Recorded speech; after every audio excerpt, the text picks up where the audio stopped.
mengasihi engkau dengan kasih yang kekal.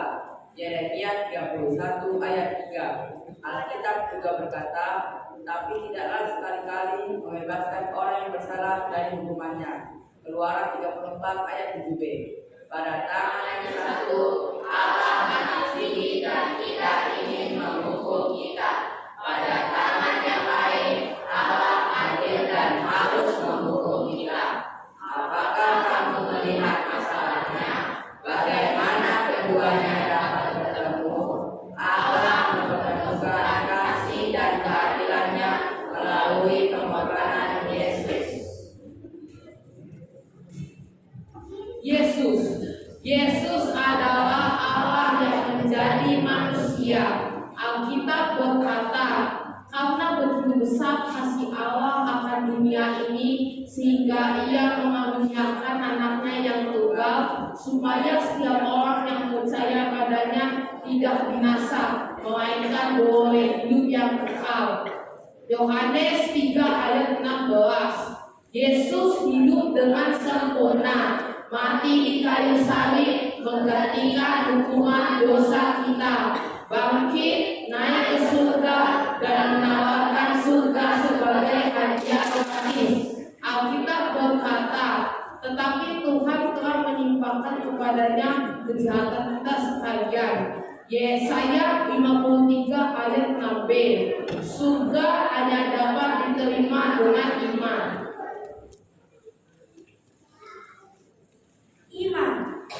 Iman artinya bukan hanya mengaku Yesus di mulut saja, bukan hanya tahu tentang Yesus di kepala saja, juga bukan hanya untuk mendapatkan hal-hal yang sementara.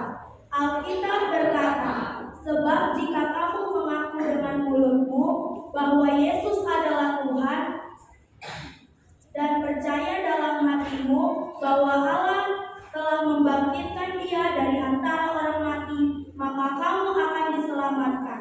Roma 10 ayat 9.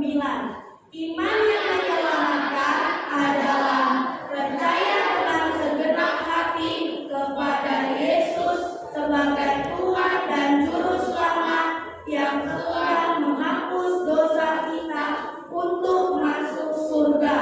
Yesus berkata, "Akulah jalan dan kebenaran dan hidup. Tidak ada seorang pun yang datang kepada Bapa kalau tidak melalui Aku." Apakah kamu mengerti bagaimana bisa masuk surga?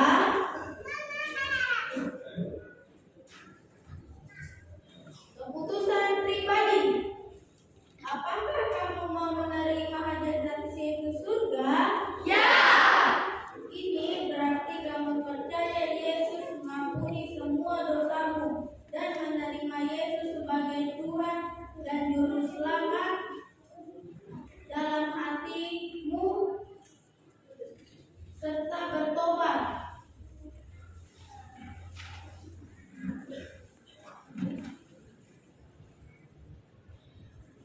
Mari kita berdoa. Untuk menerima Yesus. Tuhan Yesus, saya mengaku orang berdosa dan tidak layak masuk surga.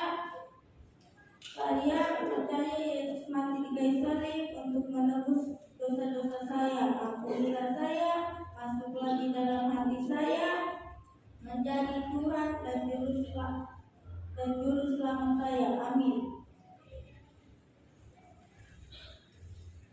Pertumbuhan rohani. Sebagai anak-anak Allah, Yesus ingin kita bertumbuh melalui